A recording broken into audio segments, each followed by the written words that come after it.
Okay, I promised you guys a deck profile, so I'll give you guys a deck profile. This isn't going to be a very in-depth video, I'm just going to kind of let you know the cards that are in the deck and what they do, and you too can play my Reptile deck at home.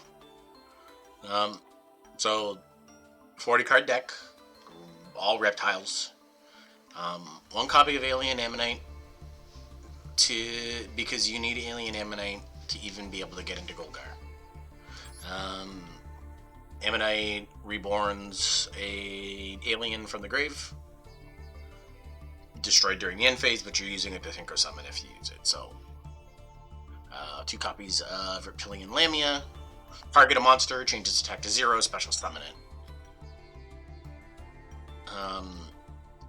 You can also, if you use it as synchro material, you can target up to 2 face-up monsters, change their attack to 0. You can only use one effect per turn and only once that turn. So this is a going second extender. This is a going second extender. It is a attack reducer if you have it on board. I typically just use it as an extender. Lamia setting attack to 0 is good if you want to go into Hydra, and you need it to go into Hydra. Dog is just an extra summon. If you open with like Warrior in hand or Stealthbuster and not much, at least you can get 2 bodies on field.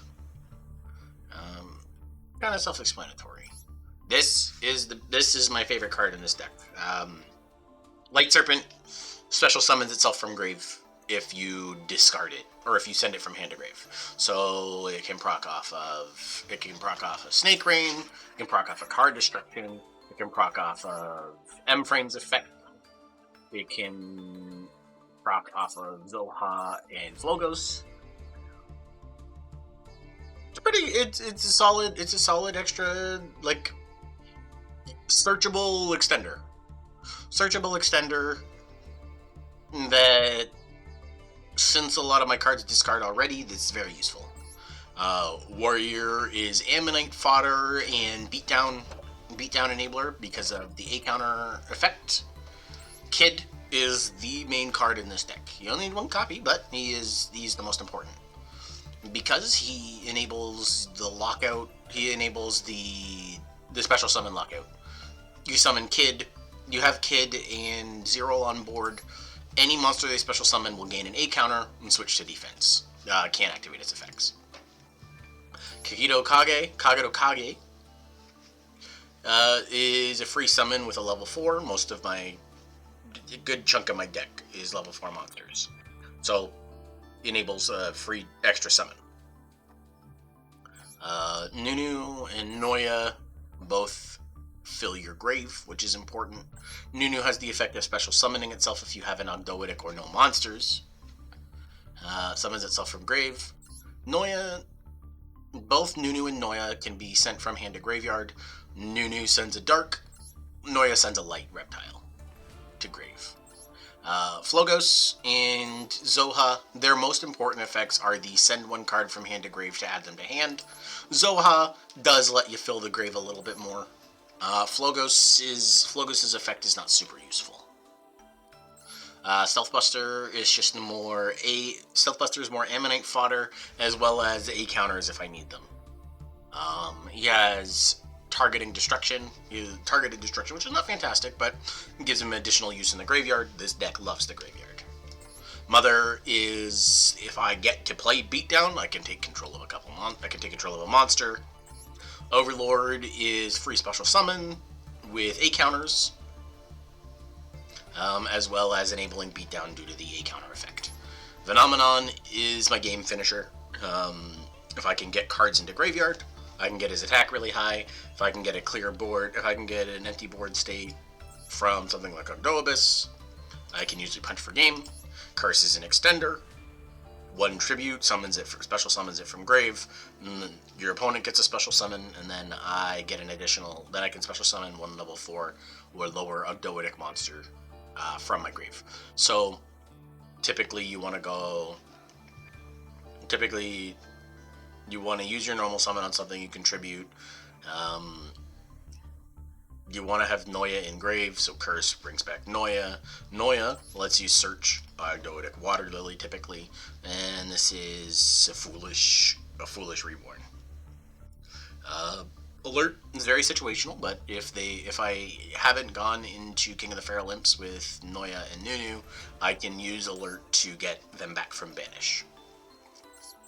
Aron and Amunessia are not the best end game, or not the best end board, but they do okay if you have Amunessia, Aron, and Origin on field. Aron punishes drawing or adding cards to hand by sending one card from hand to grave. If a monster your opponent controls is sent to the graveyard, I also can add one to hand, one light or dark reptile. So search. Amunessia is kind of the opposite. If they special summon from grave, I can send one card they control to non-target send to grave. If they send from hand or deck to grave, I get a special summon for a light or dark reptile. Those can only be used once per turn, but, hand destruction, if you brick or you have these in hand, you get some summons. Snake Rain, which is foolish on roids. Viper's Rebirth, just another reborn. Foolish Reborn. 1-for-1 destruction. 1-for-1 targeting destruction with a mill effect. Pretty solid reptile card. We'll let 2-for-1. I guess 2-for-2. And this is really just a Vennominon summoner. But the extra summon's useful if you are going to end on a dead board. Gol'gar is face that spell and trap, return to hand. Targeted destruction. Oh no, it's non-targeted destruction. This card, when Synchro Summon, destroys as many monsters with 0 attack as possible, and then you draw 1 card for each monster destroyed. Reptile Searcher, Bagooska for Bagooska defense if you need it. Swings A counters, very integral in the first turn 0 kid summon. The reason for that is he places A counters. This removes A counters to give me an additional summon. So Link summon Shocktrooper M-Frame, place A counters, Link summon 0, search Alien Kid, remove A counters, summon Alien Kid. The deck it's not the best deck, but it does the trick, and I really enjoy playing it. So thanks for looking at the deck profile, and we'll see you on the battlefield, duelists.